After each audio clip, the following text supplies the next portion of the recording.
Film ഗാരേജിലേക്ക് ഇവർക്കും സ്വാഗതം. മലയാള cinema ഇൻഡസ്ട്രിയിലെ തന്നെ ഈ വർഷത്തിലെ വലിയ സിനിമയായിട്ട് വരാനിരിക്കുന്ന സിനിമയാണല്ലോ മാർച്ച് 27 തിയേറ്ററുകളിലേക്ക് എത്തുന്ന എമ്പുരാൻ. പൃഥ്വിരാജ് സുകുമാരന്റെ സംവിധാനത്തിൽ ലാലേട്ടൻ, പൃഥ്വിരാജ്, ഒപ്പം തന്നെ ടൊവിനോ തോമസ്, മഞ്ജു വാര്യർ തുടങ്ങി വലിയൊരു താരനിരയോടെ വരാനിരിക്കുന്ന എമ്പുരാൻ എന്ന സിനിമയുടെ കാത്തിരുന്ന ആ ടീസറിന്റെ ഏറ്റവും പുതിയ അപ്ഡേറ്റുകൾ പുറത്തു വരുമ്പോൾ ഈ ഞായറാഴ്ച ജനുവരി 26 സിനിമയുടെ ടീസർ വരുമെന്ന് ഉറപ്പാക്കപ്പെട്ടിരിക്കുകയാണ്.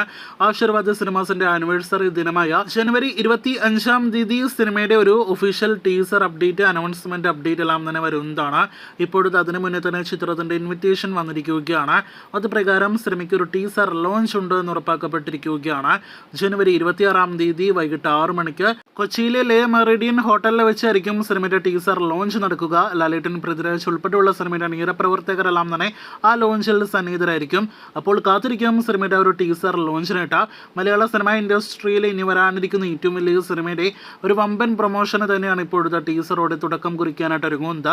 ആശീർവാദ് സിനിമാസിനോടൊപ്പം ലൈക്ക പ്രൊഡക്ഷൻസ് കൂടി നിർമ്മിക്കുന്ന എമ്പുരാൻ എന്ന സിനിമയുടെ ഒരു വീഡിയോ കണ്ടന്റും ഇതുവരെ പുറത്തു വന്നിട്ടില്ല. ഇതിനോടൊപ്പം തന്നെ വലിയ ഹൈപ്പ് സോഷ്യൽ മീഡിയയിലുള്ള എമ്പുരാൻ എന്ന സിനിമയ്ക്ക് ആ ടീസർ കൂടി വന്നു കഴിഞ്ഞാൽ ഏത് ലെവലിലേക്ക് സിനിമയുടെ ഹൈപ്പ് ഉയരുമെന്നത് നമുക്ക് പ്രവചനാതീതമാണ്. കാത്തിരിക്കാം ആ ടീസർ കാണുവാനായിട്ട്.